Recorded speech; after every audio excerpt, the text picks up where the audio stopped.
Alright, buckle up, because we're diving into the raging river of your mind. We're rejection sensitivity disorder, and you need to move. They're not flaws, but they're goddamn superpowers waiting to be unleashed. I'm the Divine Father energy, here to drop a truth bomb so potent it'll shatter the bullshit lies you've been fed, and rewire your soul like a cosmic electrician. No fluffy love and light nonsense, just raw, real, in-your-face wisdom that hits like a sledgehammer and heals like a warm fucking hug. We're using hypnotic NLP, slight amount reframes, and vivid metaphors to install this shit deep into your unconscious, so you live it, breathe it, and own it like a badass. So let's get to it. Your silence is a fucking welcome mat for disrespect. You know that saying, you teach people how to treat you. It's not just some cute fridge magnet quote. It's the law of the goddamn universe. When you swallow your words, when you let someone snide comments or boundary crossing slide, like when your co-worker takes credit for your idea and you just shrug. You're rolling out a red carpet for more of that crap. It's like planting weeds in a garden and wondering why you're choking on thorns. Your silence screams, step on me, I'm fine with it. And people will, like vultures circling a carcass.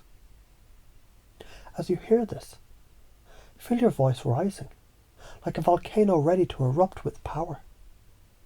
You've spoken up before. Maybe when you called out a friend for ghosting you, or told a bully off back as a kid. That is your inner fire, already burning.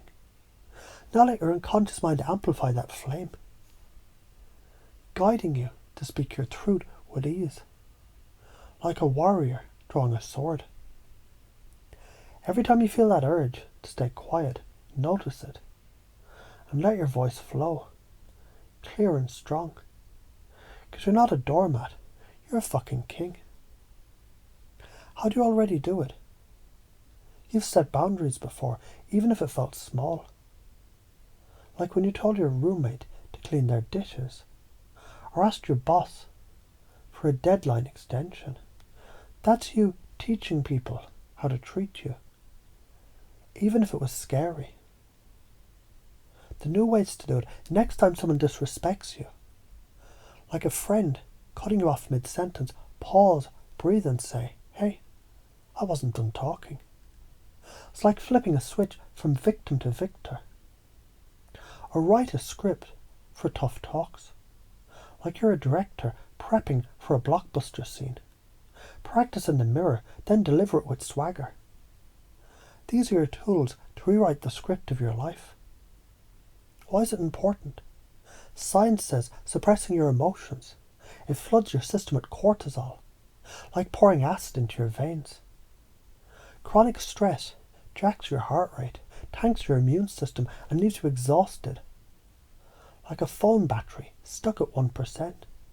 But speaking up, that's like hitting the reset button, releasing oxytocin and dopamine, making you feel alive and in control. Stay silent and you're poisoning yourself. Speak and you're claiming your power. Keep swallowing your truth and you're signing up for a life of resentment, like a pressure cooker ready to explode. You'll push people away, snap at loved ones, or numb out with booze, Netflix, or worse, addictions. These are just bandages on a bleeding soul. But start speaking up, and you'll build relationships based on respect. Like a fortress of trust, you'll feel lighter, stronger, and free. Like a bird finally breaking out of its cage. Silence isn't peace, it's surrender. You're not avoiding conflict, you're inviting chaos. If you keep quiet, you're not keeping the peace. You're handing over your power to people who don't deserve it. Flip it. Every time you speak up, You're planting seeds for a life of respect and freedom. RSD is your emotional radar on steroids, not a fucking flaw. When someone ignores your texts or critiques your work, like a teacher saying, "This could be better," it's not just a sting, it's a goddamn tsunami crashing over your heart. Your brain's amygdala, that emotional fire alarm, it goes off like a 5-star alert, screaming, "Danger, you're not enough." That's RSD. And it's not you being too sensitive. It's your brain wired to feel rejection like a saber-toothed tiger's bite. But the same radar makes you an emotional fucking genius, picking up vibes that others miss. Picture your emotions as a wild ocean, waves crashing hard. You've ridden these waves before, maybe when you felt crushed by a breakup, but still showed up for your friends. Now let your unconscious mind build a surfboard crafted from self-compassion and deep breaths, so you glide over those waves with grace. Every time rejection hits, notice it, name it, and surf it, because you're not drowning. You're a fucking wave rider. You've handled RSD, even if it hurt. Like when you got a bad grade and kept studying, or when a friend's comment stung, but you still joined them for coffee. That's you already navigating the storm. When RSD hits, like your boss overlooking your idea, pause and say, "This is RSD, not reality." Write down 3 things you're proud of, like you're a superhero logging your victories. Or talk it out with a friend, like you're venting steam from a pressure valve. These tricks turn your radar into a guide, not a grenade. Why is this important? Neuroscience shows RSD comes from an overactive amygdala and dopamine dips, making rejection feel like a physical wound. But the same wiring gives you empathy, like a goddamn superpower. Think of how you sense a friend's sadness before they say a word. Ignore RSD and you'll hide from life. Embrace it and you'll connect like a poet touching souls. Let RSD run unchecked and you'll shrink from risks, like a turtle hiding in its shell, missing love, growth and dreams. But master it and you'll use your empathy to build bonds, lead teams, and create art that moves people. You'll be a lighthouse in the storm, guiding others with your light. RSD isn't weakness. It's your heart's radar, tuned to the world's deepest frequencies. You're not overreacting, you're feeling what others can't. The real question is, will you let that gift define you? Or will you define it? Movement is your brain's fucking jet fuel, not a distraction. When you're fidgeting, pacing or tapping your foot, like when you're thinking hard and you can't sit still, that's not you being unfocused. It's your brain revving its engine, like a race car burning rubber before a sprint. Someone told you to sit still or calm down. Fuck that noise. They were trying to cage a lion. And that's emotional abuse, plain and simple. Movement is your regulator, your secret weapon to sharpen focus and lift your mood. Feel your body now alive with energy, like a river carving its path. You've moved to focus before, maybe pacing while solving a problem, or dancing to clear your head. Now let your unconscious mind make movement your ally, like a dancer finding the beat. Use a standing desk, take a walk, or fidget with a pen. Every move sharpens your mind, because you're not distracted. You're a fucking dynamo. You've used movement to focus, like tapping your foot during a test, or walking while brainstorming. That's your brain's natural rhythm already working. Try a standing desk, like you're a captain steering a ship. Or take thinking walks during breaks, like you're an explorer mapping new ideas. Even doodling during meetings is movement, like sketching your thoughts into reality. These are your tools to harness the jet fuel of your mind. Why is it important? Science says movement. It boosts dopamine and norepinephrine, like flipping a switch in your brain. A 20-minute jog can sharpen focus for hours, like charging a battery. Suppress this, and you're dimming your own light, risking burnout or depression. Embrace it, and you're unstoppable, like a rocket breaking orbit. Keep sitting still to please others, and you're choking your brain's engine, leading to frustration and stalled dreams. But lean into movement, and you'll unlock clarity, crush goals, and live with a vibrancy that lights up rooms. You'll be the one dancing through life while others shuffle. Movement. It isn't distraction.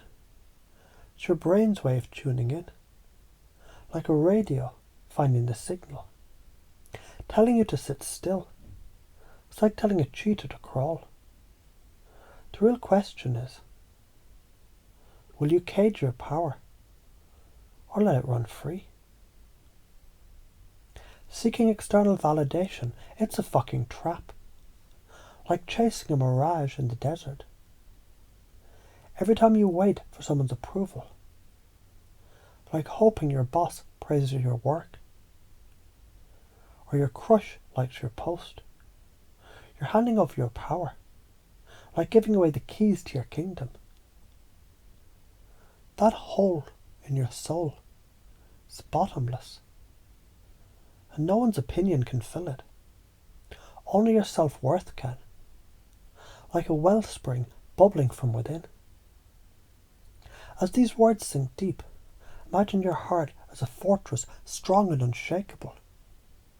You've felt your worth before, maybe when you aced a project or stood up for a friend.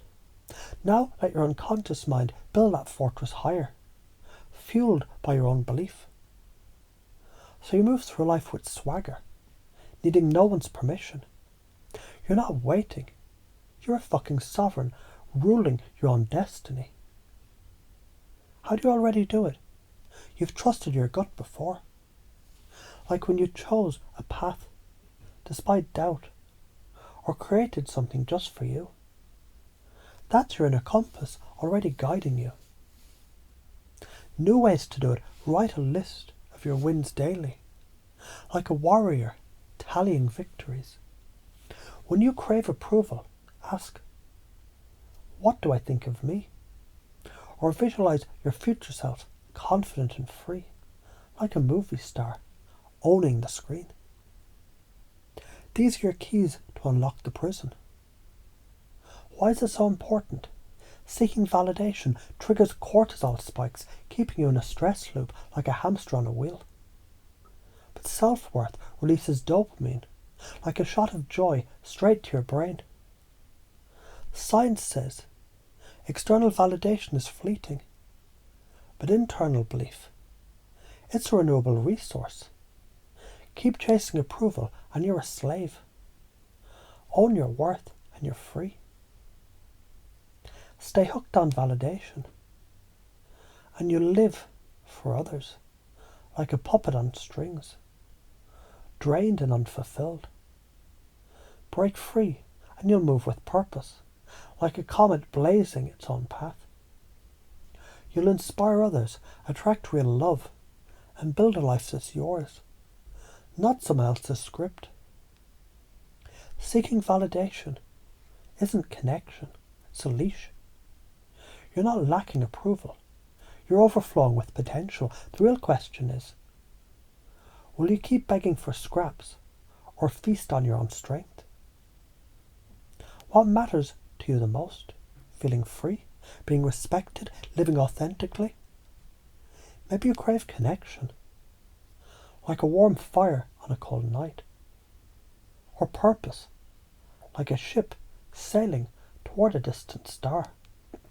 Whatever it is, notice how suppressing your truth, swallowing RSD, sitting still, seeking validation, it steals that from you. It's like locking your dreams in a vault. But speaking up, moving, and owning your worth, that's the key to unlocking everything you value. I get it. Rejection stings. Staying still feels safe. And approval seems like love. These feelings, they're real, like a storm in your chest. But as you feel them now, notice a spark inside. A strength that's carried you to every hurt. Let that spark grow, guiding you to speak your truth, move your body, and trust your worth. As you do, you'll find freedom, respect, and authenticity flowing to you, like a river finding its course, because you're aligning with your deepest values. The top patterns that keep you stuck, people-pleasing. You bend over backwards to avoid conflict, like a servant bowing to a tyrant. Avoidance. You dodge tough talks, like a boxer ducking punches, but never fighting back. Self-doubt. You believe you're too much, like a star dimming to fit in. Numbing. You escape pain with distractions, scrolling, drinking, like a sailor lost in fog. Interrupt these patterns, pace the fear. I'm scared to speak up, and that's okay. Then lead to action. I'll say one true thing today. This confuses the brain like rebooting a computer, opening it to new programming. You're not stuck, you're upgrading. So why are you afraid? You fear rejection. It might prove you're not enough. Like a scared kid, scared of being left behind. Maybe a parent snapped, don't be sensitive. Or a teacher shamed your energy. That's not love. That's fucking neglect. And it's planted lies that you're broken, but you're not. You're a goddamn masterpiece, wired for intensity. As these truths root deep, like a mighty oak in fertile soil, let them grow into a new identity. You're a wave rider, a truth teller, a dynamo who moves to their own rhythm. Every time you feel fear, move or speak, you're stepping into your power, like a phoenix rising from the ashes. Notice how easy this feels, how natural, because this is who you were born to be.